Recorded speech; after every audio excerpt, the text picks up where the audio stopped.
Come here now, girl.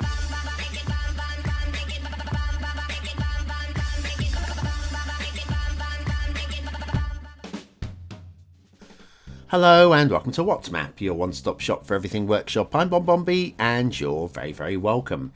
Well, it's Tuesday. Tuesday is request day, although not for too much longer.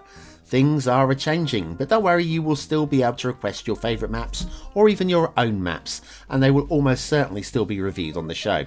Just a different pattern to things, but don't worry, I've still got your back, guys. Today's map is a desert map. It's been requested by Hendrik. He also voted for it too, no doubt. It's all right. It's okay. Lots of buildable space. And do we like buildable space? That's right. Liking buildable space really does support the channel, gets me seen by more people, and helps me grow a little bit more every single day. So thanks for your support. Today's map is Valley of the Gods by Graze. Graze is a new name on me, and this is not a bad first attempt on the show. There's your start square, loads of buildable space in there. We've got the water, we've got loads of intersections to get you rolling. What about the terrain heights on the whole map?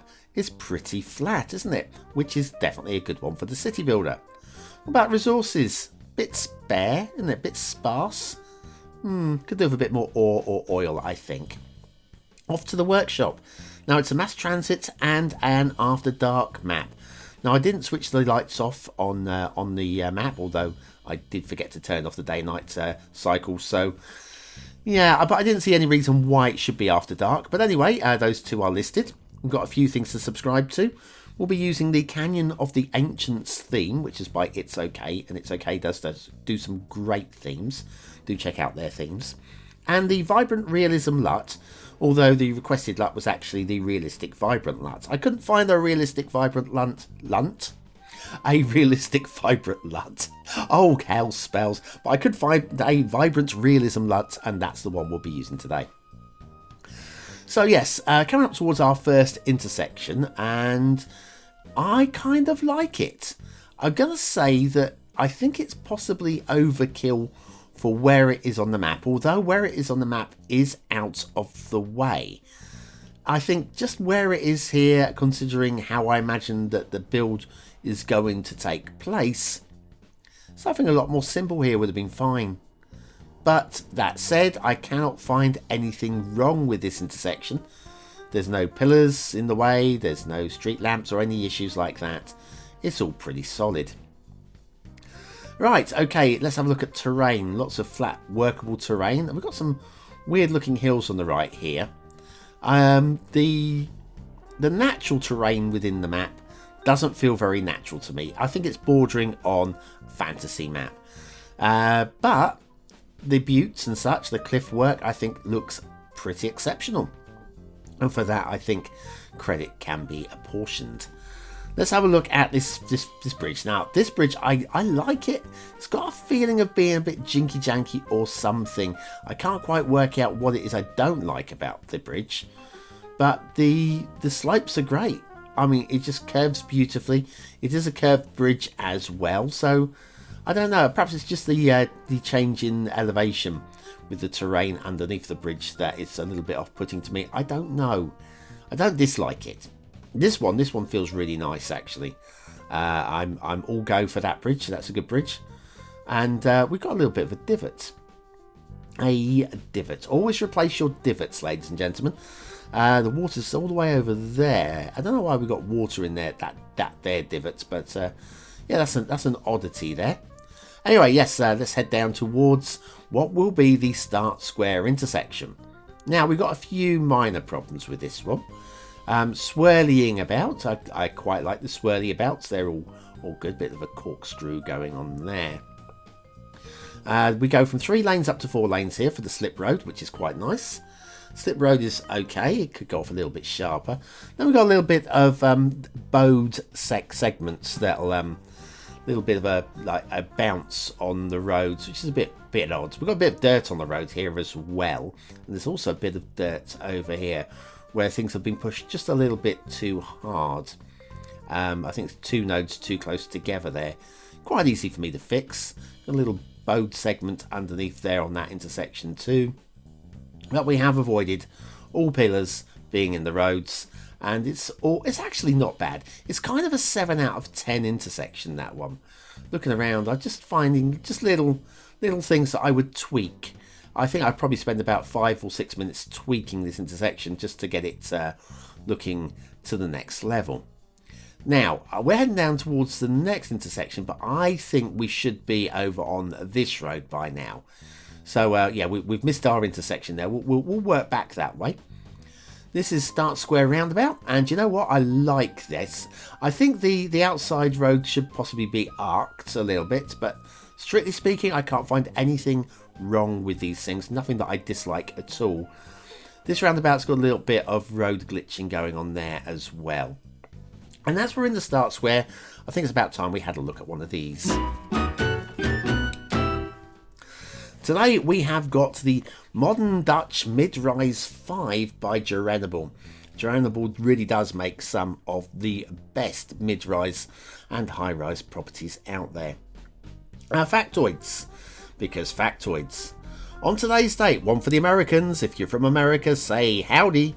One for the Americans. On November the 19th, this day, November the 19th, in 1863, Abraham Lincoln made a famous speech after the crucial Battle of the Gettysburg. Come on, read it. After the crucial Battle of Gettysburg, which was the turning point of the American Civil War, his oration finished with the now legendary promise, government of the people, by the people, for the people. Remember that one, guys, if you ever get to be in Senate or even President. By the people, for the people, of the people, or some other order. Anyway, Modern Dutch Midrise 5 by Jerenable. Okay, well, we've got off of politics now. No more talks about politics. Let's talk about roads. Love this intersection layout.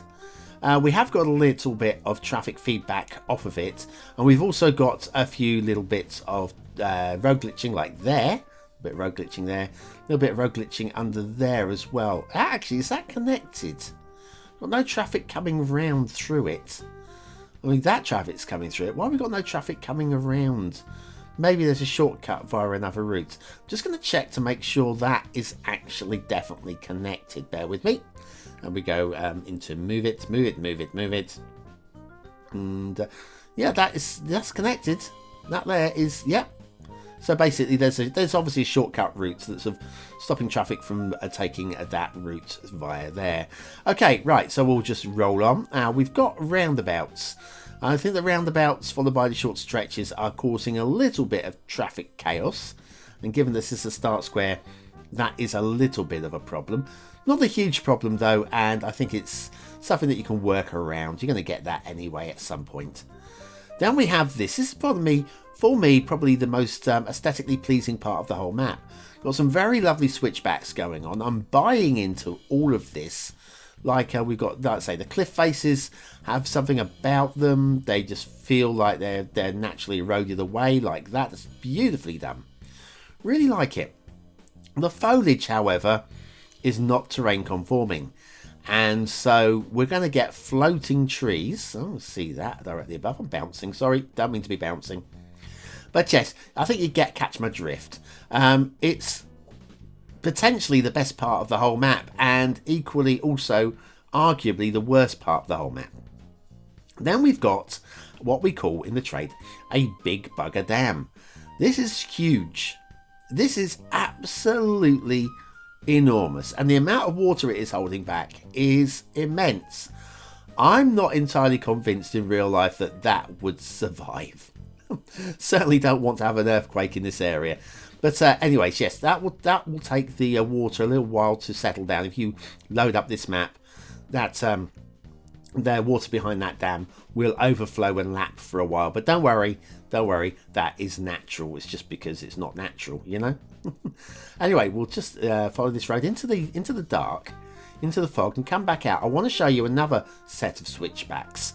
These are less important. These are in the fog, but these are not to the same standard. They look okay from here, yeah, I think so.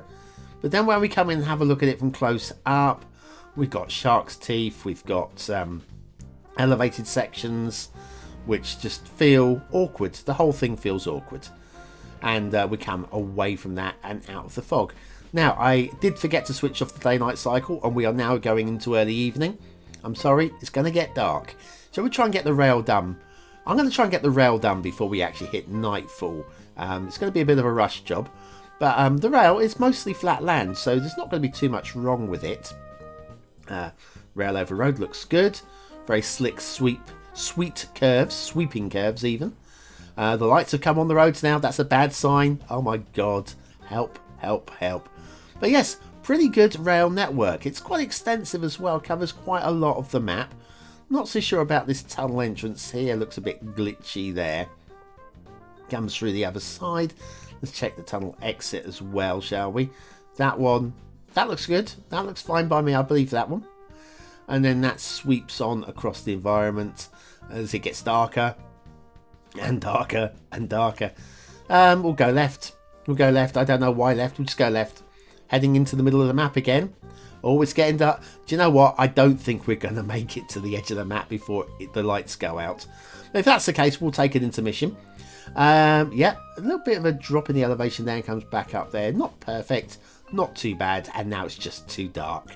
I'm sorry. I'm sorry. Let's all take a nap.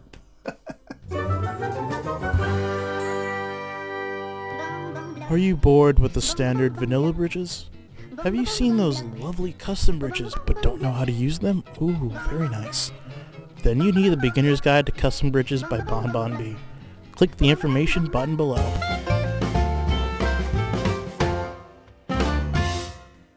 And so back to shipping, and surprisingly there is a shipping route. It's off on the edge of the map, and if you are going to extend out that way, you might be thankful for being able to pop down the harbour. There's nothing wrong with it. It's a nice little addition. If anything, it adds just a hint to gameplay potential. Water flow, you don't need it. You don't need it. The water pumping is already in place. We can see we have over this way, we've got that's your water, that's your sewage. And then we've got water pumping around the other side of that lake as well. Do you know what? The whole thing just works and it's fine. I have no problems with it. I think some of you might prefer it to be left completely blank so you can put your own in. But there's nothing wrong with it, so credit. The map looks okay from up here. It really does. There's plenty of flat stuff to build on. We've got the mountain ridges that just break things up, stop you from doing a completely grid city. The only thing is, like I say, while the theme is amazing, the foliage is definitely lacking. For me, that's the big problem with this map. Now, I know it's deserts. We have reviewed quite a few desert maps in the past, and the best ones actually have quite a lot more foliage than you would imagine. When you go out into the sand, into the actual desert itself, it's never completely blank. Like here, we have a little bit of green here, a little bit of green here as well. Let's have a look at this one. Just a patch. Let's see how this looks in isolation. And I think the answer is, it doesn't feel deserty. Does it? I mean, there are a few bits in there that do, but the cluster of bushes really don't fit in for me there. Down here, I don't mind the cacti and the grasses, but it just feels like random tree brush and doesn't really feel alive at all. Again, down here, that cluster of bushes doesn't feel like it would exist there. So yes, I can't really give any decent advice on how to do that better because I've never made a desert map. I think I would struggle to do better myself. But having seen better, I know it is possible. And that's a little note for those of you that want to try doing a desert map. Desert foliage is not going to be easy, to be realistic. We have rivers. And the rivers, oh my goodness, look at the foliage up here. What about these switchbacks? This is fantasy switchbacks. This is, again, I like the level of foliage around this. This pops. But again, we've got shark's teeth going on with the terrain, and we have got non-conforming plants that are just hovering in the sky, like that tree up there with 3/4 of its roots hanging out. I mean, I know you get trees with 3/4 of the roots hanging out. It happens, but yeah, not in this case. It doesn't. Quite like this this work here is good. This is good desert work. You see, there are areas where there's really good foliage done. It's just off in the fog. We need it in the areas that you're going to be building to make it look and feel more alive. Desert maps should be alive as well as dead. Okay, what more have we got to look at down here? Under here we've got something hidden. You ready? There. Now, I think this is a remnant from that intersection off on the left there. The underground section. I reckon that's where it was originally and it got moved. And they forgot that they had an underground section. Doesn't affect the map at all. If anything, all it is just a couple of nodes and segments off of your total available count in case you're doing the big city. If you need to save a couple of nodes and segments, that's where you can do it. Down here we've got another dam, a smaller dam here, and it's fine. A little bit of terrain glitching on the edge there as well. Anyway, what do you think of this map? What do you, what do you think of this map? Is it a 1-star map? Is it a 5-star map? Is it somewhere in between? Your vote really does count. We use it at the end of the month for the Viewer's Choice Top 10. Will this be one of the top 10 maps of the month? Only you can decide. What do I think? Well, aesthetically, it has the potential to be a 4-star map. But it's just failing with foliage, and for that I'm going to give it a 3. It's not a 2-star map. It's a lowish 3. Detailing. There are some good bits. There are some not good bits. I think the whole thing evens out, and for that I can go down the middle again with a 3. Lowish 3, but still worth a 3rd star. Gameplay potential. Here I think it wins. There are things that I'm not best pleased on, and I'm going to go lowish again, but I'm going to go lowish 4 stars. I think there's quite a lot of gameplay potential in this one, but there's stuff to fix. There is definitely stuff to fix, and possible traffic flow issues until you sort yourself out. But for starters, not too bad. Valley of the Gods by Grays is a desert map that we didn't really need, but some of you are going to like. And that's why we review these things, so that you possibly can play on a new desert map. Anyway, thanks very much for watching, for commenting, for liking and for subscribing, and for joining me for another map in the What Map series. Yes, 10k is upon us. It might even be upon us by the time this show goes out. Just keep checking out those as soon as we get there, and do big celebrations. Celebrate good times, come on. I'm not singing it. I'm not singing it. I'm not. I've been BonBonB, you've been very, very welcome, and I'll see you very, very soon.